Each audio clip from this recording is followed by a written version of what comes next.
Shomai Kolkata channel doesn't contain any violent, illegal or harmful content. The content provided by this channel meant for incident-oriented education only. আরজিকরের ঘটনা নিয়ে আন্দোলন বিক্ষোভে উত্তাল গোটা দেশ। এর আঁচ কলকাতা তথা বাংলা তো বটেই, দেশের গণ্ডি ছাড়িয়ে ছড়িয়ে পড়েছে বিদেশের মাটিতেও। তারই মধ্যে মঙ্গলবার কিন্ডারগার্টেনে দুই ছাত্রীর যৌন নির্যাতনের অভিযোগকে কেন্দ্র করে উত্তপ্ত হয়ে উঠল বদলাপুর। অভিযোগ, স্কুলের এক সাফাই কর্মী যৌন নির্যাতন চালায় দুই শিশুর ওপরে। এই ঘটনা প্রকাশ্যে আসতে পথে নেমে বিক্ষোভ শুরু করে জনতা। হিংসাত্মক বিক্ষোভের সাক্ষী হল মহারাষ্ট্রের থানে জেলার এই শহর।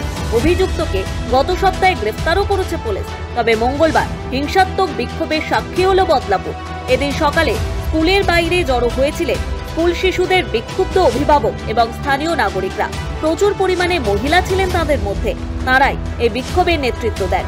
এর পাশাপাশি সকাল 8:30 থেকে বদলাপুর রেলওয়ে স্টেশনে রেল অবরোধও করা হয়। তাদের দাবি, অভিযুক্তকে গ্রেফতার করাই যথেষ্ট নয়, ওই স্কুলের বিরুদ্ধে ব্যবস্থা নিতে হবে। এই ঘটনার সঙ্গে জড়িত সকল অভিযুক্তদের কঠোর শাস্তি দিতে হবে। কিছুক্ষণের মধ্যে এই আন্দোলন হিংসাত্মক আকার নেয়।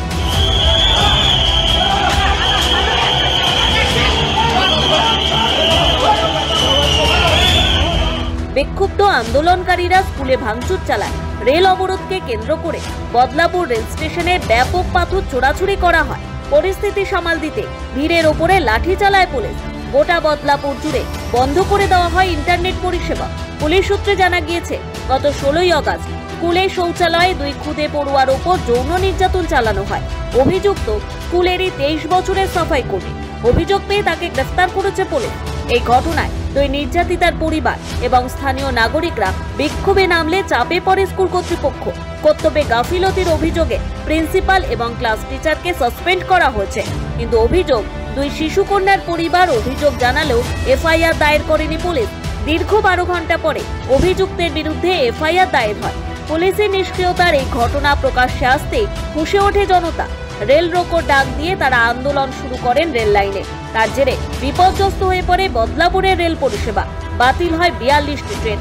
রেল পরিষেবা স্বাভাবিক করতে রেল লাইনে বসে থাকা প্রতিবাদীদের ওপর বেধড়ক লাঠিচার্জ করে পুলিশ। জানা গিয়েছে, প্রায় 10 ঘন্টা পরে স্বাভাবিক হয় বদলাপুরের রেল পরিষেবা। তবে গোটা বদলাপুর জুড়ে ইন্টারনেট পরিষেবা বন্ধ রাখে প্রশাসন। তাতেও অবশ্য কমছে না প্রতিবাদ কর্মসূচির ঝাঁজ। বাস পরিষেবা বন্ধ করে এই ঘটনার প্রতিবাদে ধর্মঘটের ডাক দেন বাস চালকরা। মহারাষ্ট্রের মুখ্যমন্ত্রী একনাথ শিন্ডে জানিয়েছেন, সিট গঠন করে তদন্ত হবে গোটা ঘটনার দ্রুত তদন্তের আশ্বাস দিয়েছেন মুখ্যমন্ত্রী। ব্যুরো রিপোর্ট, সময় কলকাতা।